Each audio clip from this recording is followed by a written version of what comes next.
Hey guys, Caleb here with DSLR Video Shooter, and this is a pile of vintage lenses I've accumulated over 15 years of running this channel. And in this video, I'm going to be getting rid of all of them but 7. And I have those 7 here on the table, and I'm going to be walking you guys through them, why I chose them, and show you some footage from them. But first, a disclaimer, no one is sponsoring this video. That said, this video is supported by those of you who purchase my camera gear that is available over at camerafoundry.com, like Cineback Lite or full-size Cineback, as well as Camera Guys, LUTs, and the SmallRig 212 battery. Also, one last quick note before we dive in. I'm using a brand new lens that looks vintage, and we're going to be talking about that here on the channel before too long, so stay tuned for that. But for now, let's dive into these 7 lenses. And the first is going to be the Makinon, not to be confused with Makinon 24mm f2.8. By the way, all the B-roll in this video is using these lenses, so in the bottom corner, I'll have information on which lens is currently being used for each shot. And I'm filming everything on the Sony a7S, unless it was with my daughter, and that was filmed with the FX3. You can pick this thing up for $40 to $100 depending on the model and the mount and all this kind of thing. So the reason this is one of the 7 lenses I'm keeping is going to be how it feels like a filter you add to your camera. It adds kind of a milky haziness, and I love the distortion and the bokeh when things are out of focus. Kind of feels like a built-in Stranger Things vibe in a single lens. It also has a pretty good close focus, so you can get nice and close shots of your subject. 2.8 really isn't that fast, but I think it's still a great lens, and I really love wider lenses in general, stuff like 35mm and thereabouts. So 24 is going to be the widest in this set. There's also a slight swirl on this lens when it comes to bokeh. You can pick it up in several different mounts, and the mount I have here is the CY to EOS or Canon EF. That way I can adapt it to any different camera here in the studio, but it's really going to work pretty much with any camera, any full frame, DSLR, or mirrorless, so you should be fine with all that. Our next lens is actually mounted to my FX3 and Cineback Lite, and that is going to be the Vivitar Series 1 28mm f1.9. This comes in several different mounts, and the one I have is the MD mount. Now, that means you're not going to be able to use it on the Canon EF mount, but there is a version of this lens that has a Nikon mount, and that will be adaptable to Canon EF or really anything else. But for most cameras these days, so Nikon's newer mounts, Sony E, Micro Four Thirds, RF, you should be just fine. Just need to search for MD2, whatever your mount is on Amazon, and you'll find what you're looking for. Side note, if you want to learn more about adapting lenses in general, I have a whole video covering all of that, which you can check out in the description. The big draw to this lens for me is going to be the wide angle field of view with the shallow depth of field, and having that wide open f1.9 is incredible. So I love this lens. It also has this really cool swirly bokeh action. Maybe not so much swirl, but almost like this hyperdrive where the bokeh is kind of exploding out away from the center of the frame. Really gives you just a ton of character, like all of these lenses, and that's really why I've gone with them, is they have tons of character.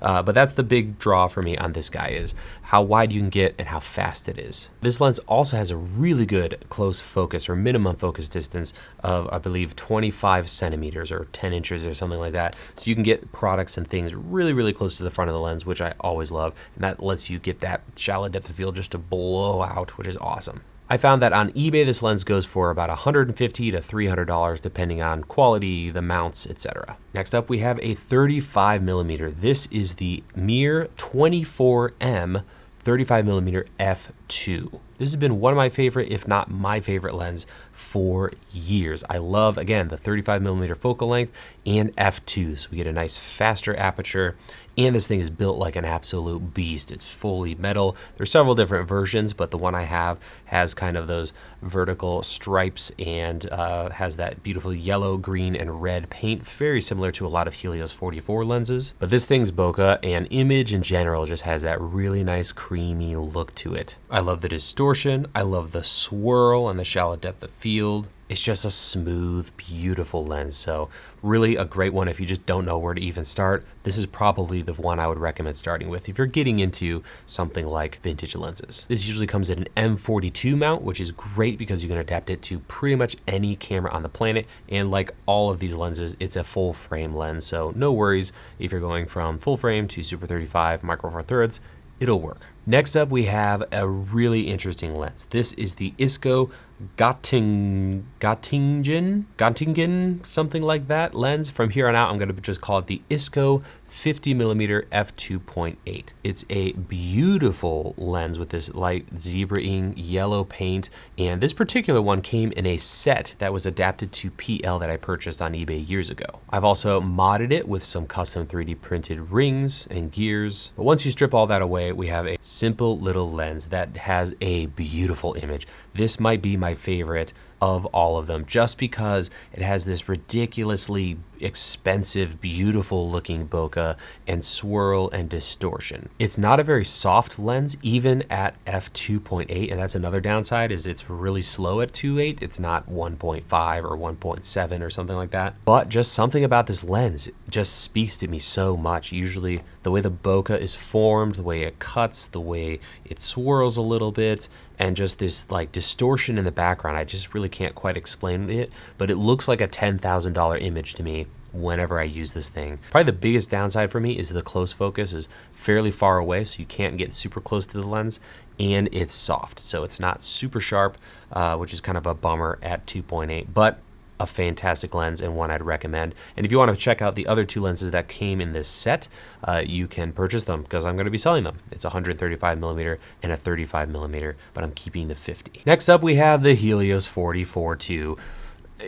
I'm kind of bummed I'm keeping this because it's just so boring, but it is so good and it's hard to beat this lens. When it comes to swirl, not much else is out there that is like it, except for one that we'll talk about here in a second. I own 5 or 6 of these varying versions because there's so many variants of it, all of which I'll be selling except for this one, including 2 44Ms, 2 44-2s. One of them has an anamorphic disc with some coloring inside. But what's cool about this one, and the reason I chose it, is first the finish is really fun. It's got this chrome, still has the colored markings, but it's been cleaned up. And then finally, the aperture rings or blades, there's a lot of them. So I believe this is 14 to 16 blades, making your bokeh nice and round even when you stop it down. So this is another lens that there's just really nothing else out there like it. Another great one to start with, and you can pick them up from $50 up to $500 or more, depending on if it's been modded and gears added and all kinds of other stuff. Moving right along, we've got a really interesting lens, and one that probably shouldn't be on this list because it's super cheap, but I just can't get away from it.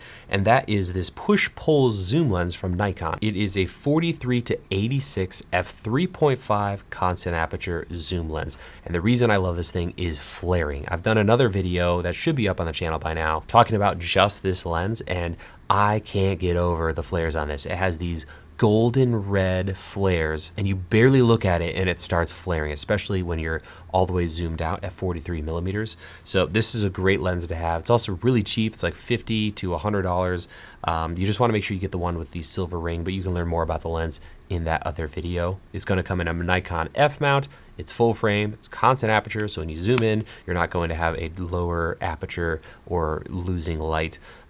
So just a great knockaround cheap lens to have on the front of your camera, and one that I love and I'll be keeping of all the stuff we've got. Last but not least, we have this monster. This is the Helios 40-2, not 44-2. And this thing is essentially a Helios 44-2, but instead of 58mm f2, it is 85mm f1.5. This means you can separate your subject from the background even more, and as you can see from the footage, it's just magical. We get that same swirling bokeh, which very closely matches the Helios 44, but at that more telephoto focal length and even more shallow depth of field thanks to the f1.5 aperture. Unfortunately, like the Helios, it's kind of crud when it comes to mechanics. You can hear this. That's the aperture ring. It's just pretty cheaply built, but it is monstrous. It's metal. It's got a built-in mount to be able to support it, and just a great addition to lenses if you really like a lot of character. This lens comes in an M42 mount, so again, you can pretty much adapt it to any camera on the planet, and you can pick one up for $400 to $500, but you might be able to get a deal on eBay if you make an offer. And that brings me to 2 lenses that almost made the cut, but I ended up last minute swapping out for 2 other lenses here. And One of them is going to be the Yashica 50mm f1.7. This thing is just beautiful, fully metal, really nice heavy duty lens, and just a stunning, stunning image. But I wanted a little more character, so I swapped it out for the ISCO 52.8. But this one is just beautiful. I believe it's 50 to 100 bucks, and I'm going to be selling mine. Then we have the Konica Hexanon AR 40mm f1.8. So a nice 40mm, it's a pancake lens. And this one also just is really fun, really nice, but just didn't have as much funky on the edge when it comes to bokeh distortion. So it didn't quite make the cut for me, and there's a little bit of sound in there. I don't know what's going on with that, but you can pick this thing up at a discount. It works great. So those are the 7 vintage lenses I'm going to be keeping. The rest are gonna go. So check it out over at camerafoundry.com. We have a whole section for used gear. We're gonna be selling lights, cameras, just tons of other stuff. Thank you guys so much for watching, for hanging out with me here. I hope you have a wonderful rest of your day, and we'll see you in the next video.